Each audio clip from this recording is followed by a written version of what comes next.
गौशालाएं खुली और अब पिछले 3.5 साल में आपने कितनी गौशालाएं खोली।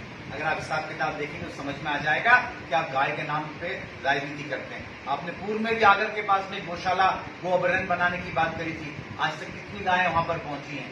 लगातार विधानसभा में कई बार ये मुद्दा उठा है कि फसलों का नुकसान होता है, रोड पे एक्सीडेंट होता है, हमारी गौ माता कहने के पीड़ित है, लेकिन आप कोई नीति नहीं बना रहे हैं। कभी गौशालाएं की बात करते हैं, कभी अभयारण्य की बात करते हैं, लेकिन मूलभूत से जो गौ माता की सेवा करनी चाहिए वो सेवा नहीं करते। जब बजट देने की बात होती है गौ माताओं के लिए, वो बजट भी आप नहीं दे पाते।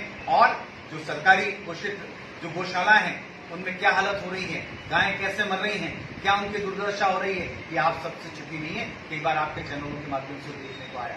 निश्चित रूप से गौ माता के लिए एक सशक्त नीति बनानी चाहिए, सिर्फ बयानबाजी से कुछ नहीं है। के नाम पर भारतीय जनता पार्टी लंबे समय से राजनीति करती आई है। पिछले 20 सालों से मध्य प्रदेश के अंदर भारतीय जनता पार्टी की सरकार है, फिर गौ माता रोड पे सवाल उठता है। आपने कितनी गौशालाएं खोली, जो पहले की गौशालाएं थी वो बंद कर दी, और कमलनाथ जी की जब सरकार रही तो नई गौशालाएं खुलने लगी। 3.5 साल में कितनी खुली और 1.5 साल में कितनी खुली, जरा एवरेज निकालिए, अंतर समझ में आ जाएगा, ये भाव समझ में आ जाएंगे। हम कह रहे हैं कि लोगों के भाव बदल रहे हैं, अरे भाव तो आपके बदल गए गौ माता के प्रति। और तो और किसानों को जो वाजिब दाम मिलना चाहिए दूध का वो आप दे नहीं पाए। कहीं न कहीं प्राइवेट डेयरियों के चक्कर में सरकारी डेयरियां में किसान जुड़ना कम हो गए। और तो और आपने भोपाल गुलशन के चुनाव नहीं कराए। क्यों नहीं करवाए? कहीं और फायदा देना था। ये सब माननीय मुख्यमंत्री जी कह रहे हैं कि 5 रुपए हम प्रोत्साहन राशि देंगे गौ पालकों को।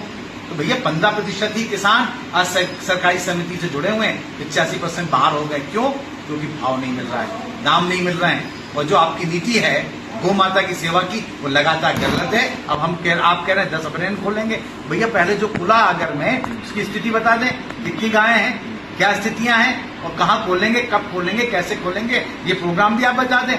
बारिश आती है, गौ माता रोड पे आने लगती है, तरह तरह के एक्सीडेंट होते हैं, तो नई कहानी हर बारिश के सीजन में आपके सरकार के मुंह से निकलने लगती है। तो गो अभयारण्य की बात आ गई। गौ माता की सेवा करें। खूब पाप किया है आपने गौ माता के नाम पर वोट लेकर, लेकिन उनकी सेवा ना करके अब कुछ पुण्य कर लीजिए।